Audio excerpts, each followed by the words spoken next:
ہم جنگ نہیں کریں گے، اور فدق جو ہے وہ رسول خدا کو ایسے ہی دے دیا بغیر جنگ کے، کہ یہ سب باغ فدق کی ساری جو املاک ہیں یہ آپ رکھ لیجیے۔ اب وہ کیا ہے؟ مال غنیمت نہیں ہے، وہ ہے انفال۔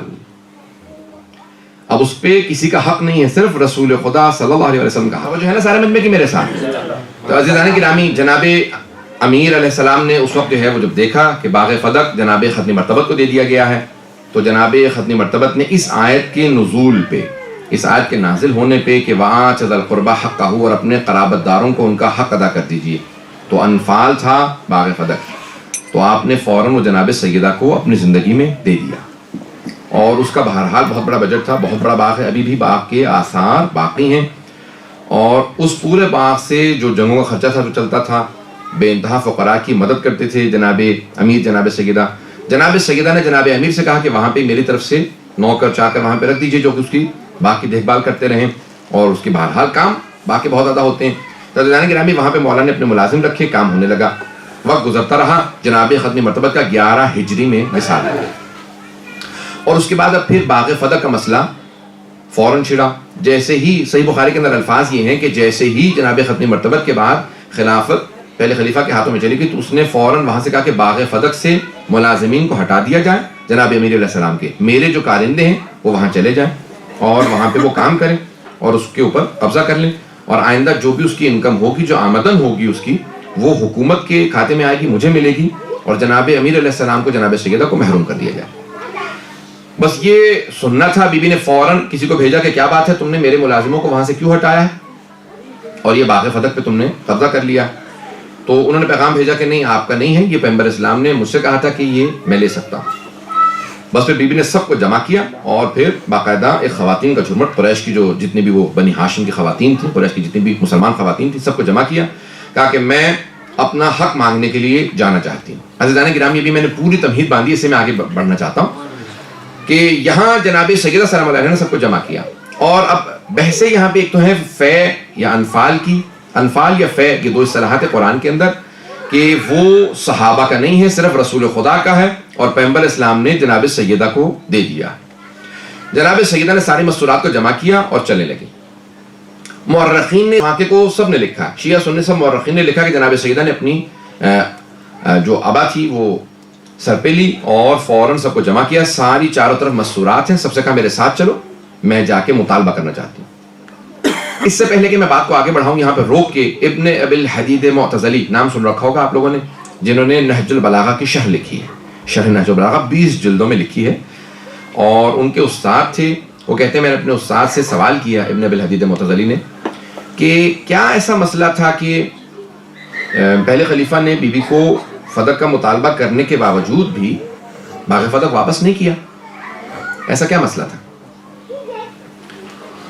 تو انہوں نے کہا کہ دیکھو میں تمہیں ایک واقعہ سناتا ہوں، اس سے بات آسان ہو جائے گی سمجھنا۔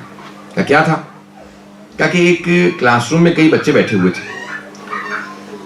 تو استاد نے ایک بچے سے کہا کہو الف، بچے نے الف نہیں کہا، پھر دوبارہ کہا کہو الف، 3-4 مرتبہ دہرایا، بچے نے الف نہیں کہا۔ اس استاد نے جو ہے وہ پرانا زمانہ تھا، مارنے کی اجازت تھی، بچے کو ایک باقاعدہ تھپڑ رسید کیا، کہا کہ بھئی تم اتنے نالائق ہو، تمہیں الف تک نہیں آتا، یہ کہا اور آگے بڑھ گیا۔ اس بچے کے ساتھ اور بچہ بیٹھا تھا، اس نے سوال کیا، اس نے کہا واقعا تم اتنے نالائق ہو، تمہیں الف تک نہیں کہنا آتا؟ اس نے کہا ایسی بات نہیں ہے، مجھے الف کہنا آتا ہے، اس کے بعد پھر میں جانتا ہوں کہ با ہے، ثا ہے، جیم، ہا، خا، عربی کے وہ استاد تھے، کہ یہ مجھے دال تک سارے حروف آتے ہیں لیکن دال کے بعد کے حروف نہیں آتے۔ کہا تو تم نے الف کیوں نہیں کہا؟ کہا اگر میں الف کہہ دیتا تو وہ مجھے یہ تک لے کے جاتا، پتہ نہیں توجہ ہے یا نہیں، کہ اگر میں الف کہہ دیتا نا تو پھر مجھے یہ تک جانا پڑتا، لیکن میں نے کہا میں الف ہی کو نہیں مانوں گا تاکہ بے کی نوبت نہ آئے، نہ بے کی نوبت آئے گی، نہ یہ پھر یہ کی نوبت آئے گی، کہ میں الف پہ رک گیا۔ عزیزان گرامی، ابن ابی الحدید معتزلی کہتا ہے کہ اس کے استاد نے کہا کہ جناب سیدہ نے اگر مطالبہ کیا نا فدق کا، اور پہلا خلیفہ کہہ دیتا کہ ہاں میں مانتا ہوں یہ آپ کا ہے، ہم نے غصب کیا تھا، تو عزیزان گرامی وہ کہتا کہ یہاں پہ بات رکنے والی نہیں تھی، یہ بات شروع یہاں سے ہو رہی تھی کہ جناب سیدہ نے صرف فدق کا مطالبہ نہیں کیا تھا. اگر کہہ دیتے کہ حسنین کے صدقے میں ہمیں دے دیجئے تو بی بی ویسے ہی صدقہ اتار دیتی. کب مسئلہ فدق کا نہیں تھا، جانتے تھے کہ یہاں سے شروع ہو رہا ہے، معاملہ شروع ہوگا، خلافت تک جائے گا، سارے معاملات کھلتے چلے جائیں گے. پہلی بات کو نہ مانو تاکہ آخری بات کی نوبت نہ آئے. بات واضح ہوئی ہے عزیزان کرام؟ اس لیے ہم نے پہلی ہی بات کو نہیں ماننا تاکہ پھر آخری بات کی نوبت نہ آئے. اب کیا مسئلہ ہوا؟ جناب سیدہ نے کہا نہیں، میں تاریخ میں ایسا نہ ہو کہ کوئی یہ کہہ دے جناب سیدہ نے مطالبہ نہیں کیا تھا. کہا کہ نہیں، میں تاریخ کے اوراق پہ یہ مقدمہ درج کروانا چاہتی ہوں. اب میں اس پورے مقدمے کو خطبے کے چند جملوں کو پیش کرنا چاہوں گا آپ کے سامنے. یہ ساری میں نے تمہید باندھی ہے. اب آئی ہیں جناب سیدہ، دربار میں برقع لے رکھا ہے، چاروں طرف مستورات ہیں، بی بی نے سر پہ ایک عبا ہے، ہاتھ میں اپنے بابا کا عصا ہے، اور بی بی چلتے ہوئے آئی ہیں کہ ایک مرتبہ مسجد نبوی کے اندر اب اس پورے مقدمے کو پیش کریں. اور آنے کے بعد بی بی نے کہا کہ قرآن کے اندر بی بی نے پہلے حمد باری تعالیٰ بجا لائیں اور کہا کہ تمام تعریفیں اللہ کے لیے ہیں، اور الحمدللہ علی ما الہما، اور اس خداوند متعال کی تمام تعریفیں کہ جس نے ہر چیز ہم پہ الہام کی ہے، وہی ہم پہ بھیجی ہے. جتنی نعمتیں اس نے آل محمد کو عطا کی ہیں کسی کو عطا نہیں کی ہیں. عزیزان گرامی حمد باری تعالیٰ بجا لا رہی ہیں لیکن اس کے اندر بھی فضائل اہل بیت کو واضح کر رہی ہیں.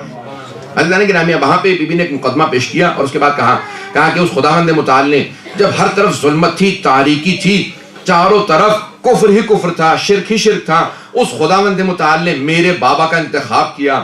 کہا اے محمد جاؤ جا کے میری توحید کا دنیا کے اندر پرچار کر دو، سب کو تعارف کروا دو کہ میں کون ہوں. کہا کہ اس تاریکی کے اندر ایک نور نمودار ہوا، اس نور کا نام محمد مصطفیٰ تھا، حبیب خدا تھا.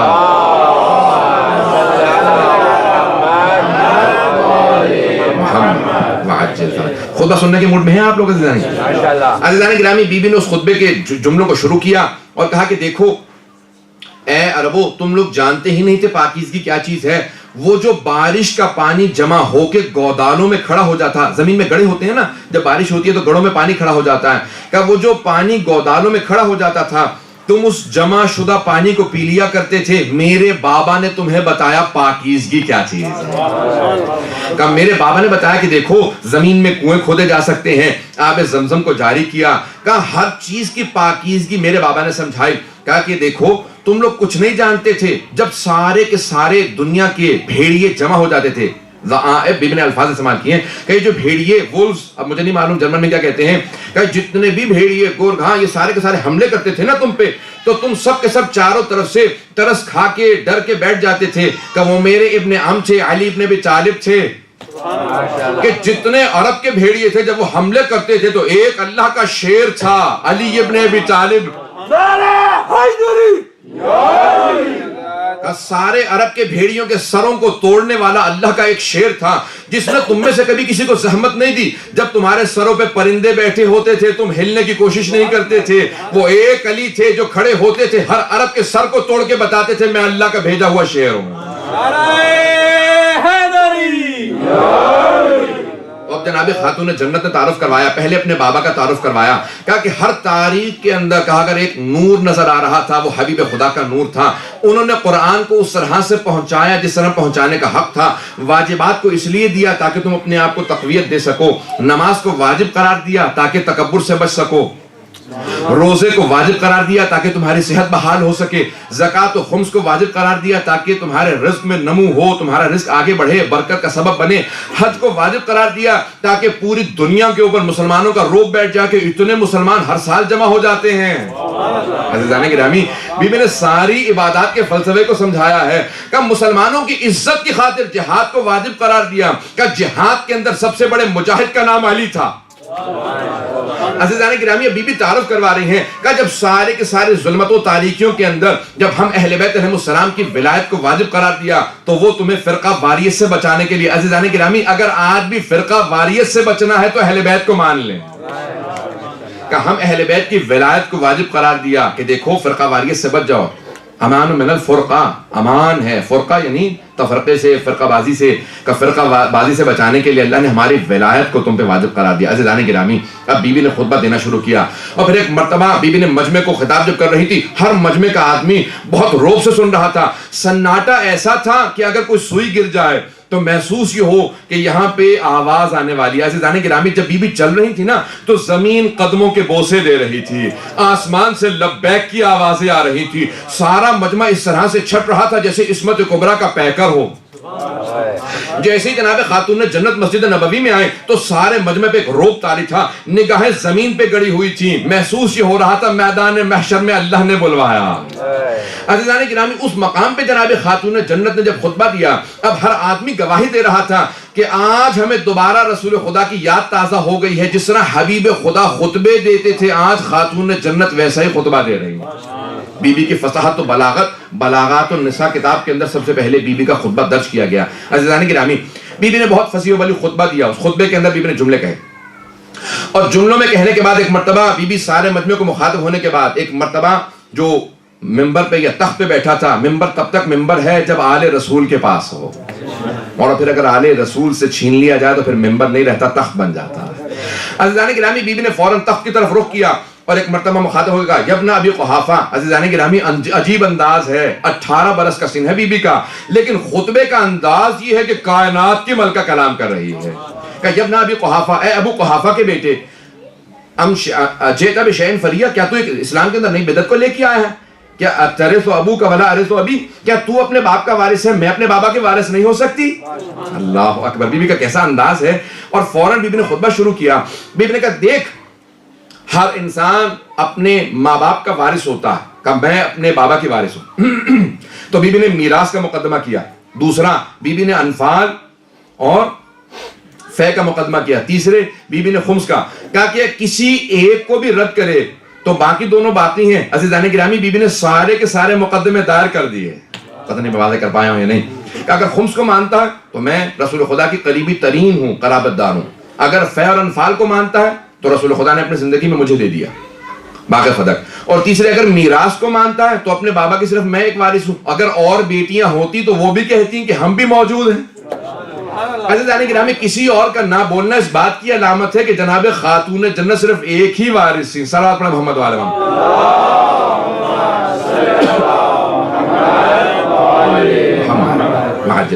عزیزان گرامی کون ہیں جناب خاتون جنت؟ کہ جو ایک وارثہ ہیں رسول خدا کی. اب انہوں نے یہ سب چیزیں آپ کے سامنے پیش کی, ساری دنیا کے سامنے قیامت تک کے لیے درج کیا جائے کہ یہ 3 مقدمے ہیں. اب فوراً اس نے کہا کہ نہیں, رسول خدا نے مجھ سے کہا تھا کہ ہمارا کوئی وارث نہیں ہوتا. بی بی نے فوراً کہا اچھا میرے بابا نے کہا تھا.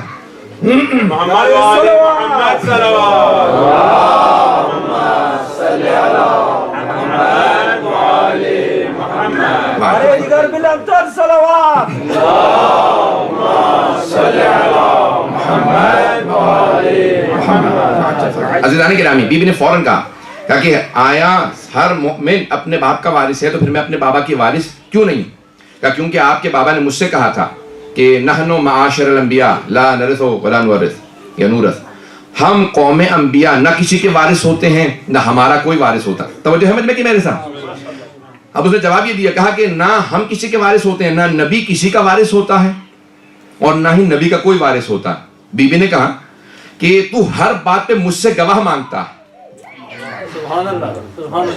تو ہر بات پہ کہتا ہے کہ گواہ لے کے آئیے, یہ آپ کی میراث ہے گواہ لائیے, یہ آپ کا ہے گواہ لائیے, مکان آپ کا ہے گواہ لائیے. بی بی نے کہا تو یہ بتا, یہ جو ابھی تو نے میرے بابا سے منسوب حدیث کہی ہے تیرے پاس کوئی گواہ ہے؟ اس نے کہا نہیں میرے پاس کوئی گواہ نہیں, مجھے رسول خدا نے تنہائی میں کہا تھا. پتہ نہیں بات پہنچ رہی ہے کہ نہیں پہنچ رہی ہے. عزیزان گرامی میری کئی مرتبہ بحث ہوئی, میں نے بہت سے لوگوں سے پیش کیا اس بات کو. کہا کہ نہیں وہ اپنی جگہ پہ صحیح تھے, بی بی اپنی جگہ پہ صحیح تھی. میں کیوں؟ کہا بی بی اپنی میراث مانگ رہی تھی, ان کا حق بنتا تھا, اور وہ بھی صحیح تھے کیونکہ پیغمبر نے ان سے کہہ دیا تھا. عزیزان گرامی اگر معاذ اللہ پیغمبر نے کہا ہوتا تو ان سے کہنے کی کیا ضرورت تھی؟ بی بی سے کہہ دیتے میراث مت مانگنا, قیامت تک کے لیے سارے شیعہ پیچھے پڑے رہیں گے. پتہ نہیں بات واضح ہو رہی ہے یا نہیں ہو رہی؟ تو جس سے متعلق تھا ان کو بتا دیں آپ کی میراث نہیں ہے. یہ ہمسائے والوں کو بتانا میرے بچوں سے حق چھین لینا, یہ نہیں سوچتے کہ پیغمبر پہ حق جا رہا ہے, یہ کہنا کہ تم حق چھین لینا اور ان سے نہیں بتا رہے کہ حق مت مانگیے گا. تو کہا کہ نہیں مجھ سے پیغمبر نے کہا تھا، بی بی نے کہا کوئی گواہ لے کیا؟ عزیزان گرامی اس نے کہا میرے پاس کوئی گواہ نہیں ہے، رسول خدا نے تنہائی میں کہا تھا۔ تو ایک خاتون بولی بابا جان تنہا نہیں تھے، میں بھی پردے میں بیٹھی ہوئی تھی، میں نے سنا تھا۔ عزیزان گرامی جس نے گواہی پیش کی، توجہ کیجیے گا سارے مجمع کی توجہ ہو، جس نے گواہی پیش کی اسی نے کل اپنے باپ کے مرنے پہ کہا میرے بابا کو میرے گھر میں دفنا دو۔ کہا یہ رسول خدا کا گھر ہے آپ کا نہیں، کہا میری میراث ہے۔ جو جناب سیدہ کی میراث کا انکار کرتے اپنی میراث کیسے مانگے؟ پتہ نہیں بات واضح ہے یا نہیں ہے؟ عزیزان گرامی کہا کہ میری میراث میں میرے بابا کو دفنا دو۔ کہا کہ تم نے تو کہا تھا بابا جان انبیاء کا کوئی وارث نہیں ہوتا، یہ آپ نے بالکل صحیح کہا، میں سن رہی تھی۔ عزیزان گرامی پھر اپنی میراث مانگنے کا حق نہیں رہتا۔ میں بہت آپ کے سامنے تفصیل سے پیش کر رہا ہوں، مقدمے کو سنتے جائیے گا۔ تو عزیزان گرامی جناب سیدہ نے کہا کہ تو گواہ لے کے آ۔ کہا کہ نہیں گواہ آپ لے کے آئیے کیونکہ باغ فدق آپ مجھ سے مانگ رہی۔ بی بی نے کہا میں مانگ نہیں رہی ہوں، باغ فدق میرے پاس تھا، تو نے میرے ملازموں کو ہٹایا۔ توجہ کیجئے گا عزیزان گرامی، پوری دنیا میں قانون ہے، اسلام سے لیا گیا، برطانیہ نے دیا ہے، the law of possession اسے کہتے ہیں، قانون قاعدۃ الید عربی میں کہا جاتا ہے، یعنی قبضہ جسے کہتے ہیں کہ جو چیز جس کے قبضے میں ہوتی ہے وہ اسی کی ہے۔ یہ امامہ میرے سر پہ ہے، اگر کوئی آدمی کہے یہ امامہ میرا نہیں ہے اس کا ہے تو مجھے گواہ کی ضرورت نہیں ہے۔ جو آدمی میرے خلاف کہے گا نا یہ امامہ اس کا، وہ میرے خلاف گواہ لائے گا کہ امامہ اترواؤ یہ امامہ میرا۔ توجہ کیجئے گا عزیزان گرامی، اسے کہتے ہیں لا آف پوزیشن، جو چیز جس کے پاس ہے اسی کی ہے۔ دوسرا جو مقدمہ دائر کرے گا وہ گواہ لے کے آئے۔ بی بی نے کہا میرے نوکر ملازم وہاں کام کرتے ہیں، اگر تو کہتا کہ تیرا ہے تو تو گواہ لے کے آ، مجھ سے کیوں گواہ مانگتا ہے؟ اب تک ہمارے وہاں پہ نوکر کام کرتے رہے، 4 سال سے لوگ کام کر رہے ہیں، تو آج کہہ رہا کہ تیرا، تو تو گواہ لے کے آ۔ توجہ کیجئے عزیزان گرامی، تو اسے کہا نہیں میرے پاس گواہ نہیں، ہم نے قبضہ کر لیا، اب آپ گواہ پیش کیجئے۔ بی بی نے کہا کہ میں قرآن سے، میں تو بتا رہی ہوں کہ میں قرآن کے اندر آیا کہ اولو الارحام بعضهم بعض، یہ جتنے بھی رحم والے ہیں یعنی جتنے بھی خونی رشتہ دار ہیں وہ وارث ہوتے ہیں۔ کہ قرآن کی آیت ہے، میں قرآن سے تجھے دلیل پیش کر رہی ہوں۔ کہ نہیں لیکن حدیث موجود ہے رسول خدا کی کہ ہمارا کوئی وارث نہیں۔ بی بی نے کہا تو کیسا مسلمان ہے، میں آیت پیش کرتی ہوں تو اپنے پاس سے بنا کے حدیث لے آتا ہے۔ توجہ توجہ توجہ عزیزان گرامی، بی بی نے کہا میں آیت پیش کر رہی ہوں۔ کہا کہ نہیں میں اس مقام پہ تسلیم نہیں کر سکتا کیونکہ یہاں پہ ایکسیپشنل کیس ہے۔ توجہ کیجئے گا عزیزان گرامی، بی بی نے کہا کہ اچھا تو کہتا ہے کہ میرے بابا نے فرمایا، میں نہیں مان سکتی۔ کیوں؟ کیونکہ قرآن میرے بابا پہ نازل ہوا تھا اور یہ حدیث جو تو نے ابھی گھڑ کے پیش کی ہے یہ قرآن کی مخالفت کر رہی ہے۔ توجہ توجہ توجہ، کہ قرآن کی مخالفت پیش کر رہی ہے، تو ایسا ہو ہی نہیں سکتا کہ میرے بابا قرآن کے برخلاف کوئی بات کہہ دیں۔ کہ میں تجھے قرآن سے آیات پیش کرتی ہوں جہاں وارث بھی نبی ہے، جس کا وارث ہے وہ بھی نبی ہے۔ وارثا سلیمان و داؤد، قرآن کی آیت ہے کہ سلیمان داؤد کے وارث بنے، کہ داؤد نبی، سلیمان نبی، کہ جو وارث ہے وہ بھی نبی ہے، جس کا وارث ہے وہ بھی نبی ہے۔ پتہ نہیں بات پہنچا پایا ہوں یا نہیں؟ جناب داؤد نبی ہیں، جناب سلیمان نبی، دونوں باپ بیٹا ہیں۔ جناب داؤد والد ہیں، جناب سلیمان بیٹے ہیں۔ کہ تو کہتا ہے انبیاء کا کوئی وارث نہیں، یہ قرآن کی آیت ہے۔ اب جیسے آپ خاموش، پورا مجمع خاموش تھا وہاں پہ۔ بیبی نے کہا دوسری آیت سن، جناب زکریا دعا مانگ رہے ہیں جناب یحییٰ کے لیے اور کہتے ہیں رب حبلی من لدنک، پروردگارا اپنے پاس سے مجھے ایک وارث عنایت فرما، یرثنی و یرث من آل یعقوب۔ توجہ توجہ توجہ، کہا کہ پروردگارہ جو میرا بھی وارث ہو اور ساری آل یعقوب کا وارث ہو۔ جناب یعقوب نبی، جو جناب اسحاق کے بیٹے ہیں وہ نبی، جناب یعقوب، جناب یوسف نبی، کہ یہ سارے انبیاء تھے۔ یہ جناب یحییٰ ان کے بیٹے ہیں وہ بھی نبی، جناب زکریا نبی، جناب یعقوب نبی۔ کہ تو کہتا ہے انبیاء کا وارث نہیں، یہ سارے انبیاء کا وارث۔ اور اللہ نے گرامی اس نے کہا کہ نہیں کوئی اور دلیل پیش کیجئے۔ بی بی نے کہا اچھا اگر تجھے گواہ چاہیے تو میں گواہ لے کے آتی ہوں۔ کہ گواہ کون ہے آپ کا، گواہ لے کے آئیے۔ اب سارے خاموش ہو کر سر جھکانے لگے کہ کہیں ایسا نہ ہمیں گواہ بناتے۔ حکومت سے ٹکر لینا بہت مشکل کام ہے عزیزان گرامی۔ آج بھی لوگ کہتے ہیں کہ خاموش رہو، اپنے بچوں سے کہہ دیتے ہیں رشتہ داروں سے بیٹا خاموش رہو، حکومت کے خلاف مت بولنا، حکومت سے کون ٹکر لے گا۔ بی بی نے ایک مرتبہ اپنے سر کو اٹھایا، کہ گواہ پیش کروں؟ کہ ہاں گواہ پیش کیجئے۔ کہ ام ایمن میری گواہ ہے۔ جناب ام ایمن کے لیے کہا کہ یہ میری گواہ ہے۔ کہا نہیں یہ خاتون ہے، ان کی گواہی عادی ہے۔ جناب ام ایمن کھڑی ہو گئی۔ کہ تم نے سنا نہیں تھا پیغمبر نے کہا تھا ام ایمن میری ولادت کی گواہ ہے، اگر یہ گواہی دے تو گواہی عادی نہیں پوری ہے۔ نعرہ صلوات، اللہم صلی علی محمد بشی کہنا لگا کہ نہیں مجھے تسلیم نہیں ہے. بی بی نے فوراً اشارہ کیا. بی بی نے کہا کہ دیکھ پھر میرے شوہر علی بن ابی طالب میرے گواہ ہیں. کہا نہیں شوہر کی گواہی بیوی کے حق میں قبول نہیں ہے. بی بی نے کہا تیرے پاس کوئی آیت یا حدیث ہے کہ شوہر کی گواہی قبول نہیں ہے؟ کہا شوہر کی گواہی کیوں قبول نہیں ہے؟ علی عادل ہیں مرد ہیں. کہا کہ نہیں یہ شوہر ہیں. کہا ٹھیک ہے حسنین میرے گواہ ہیں. کہا یہ نابالغ ہیں. کہا رسول خدا نے جوانان نے جنت کا سردار بناتے ہوئے یہ نہیں سوچا یہ نابالغ ہے. جب انہوں نے کہا کہ الحسن والحسین سیدہ شباب اہل الجنہ، جب انہوں نے کہا کہ جوانان نے جنت کے سردار ہیں، انہیں خیال نہیں ہے کہ ابھی نابالغ ہیں. جب بالغ ہوں گے شہادت ہوگی تب جا کے بنیں گے. انہوں نے کہا ابھی ہیں.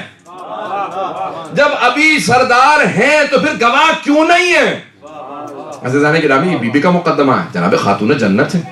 بی بی نے کہا یہ دونوں میرے گواہ ہیں تاکہ مجھے آپ کی گواہیاں قبول نہیں ہیں. بی بی نے جواب دیا. بی بی نے کہا پھر گواہ رہ، میں سارے مجمع کو گواہ بنا کے کہتی ہوں میں اسی مقدمے کو روز قیامت دوبارہ پیش کروں گی اور اس وقت مقدمہ خود خدا کی بارگاہ میں ہوگا. والزعیم محمد، اور میرے بابا میرا مقدمہ لڑنے والے ہوں گے. تو بتا تو کہاں کھڑا ہوگا؟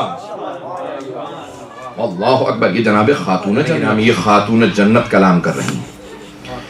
عزیزان گرامی اس انداز سے بیوی نے مقدمے کو پیش کیا. ہر آنکھ میں آنسو تھا، ہر افراد ہر آدمی وہاں پہ لرز رہا تھا. عزیزان گرامی آنکھوں میں آنسو تھے، پاؤں لرز رہے تھے. کسی کے اندر جرت نہیں تھی کلام کر سکے. جب بیوی ہم کلام ہوتی تھی خود وہ خاموش ہو جاتا تھا، اس کی جرت نہیں تھی کہ راستہ روک دے. جب بیوی سوال کرتی تھی جواب دیتا تھا. جب بیوی کہتی تھی خاموش ہو جا میں بات کرنا چاہتی ہوں، پھر اس میں جرت نہیں ہوتی. عزیزان گرامی جس خاتون کا اتنا روب ہو وہ خاتون جنت ہے. یہ سیدۃ النساء، یہ حوض کوثر کی وارث، سورہ کوثر کی مصداق ہیں. عزیزان گرامی ایک روب تھا سارے مجمع پہ. بی بی نے ایک مرتبہ اپنی ابا کو اٹھایا اور خواتین سے آواز دی کہ واپس چلو مجھے گھر تک پہنچا دو. وہ جو چاروں طرف خواتین کھڑی تھی نا وہ سب رو رہی تھی.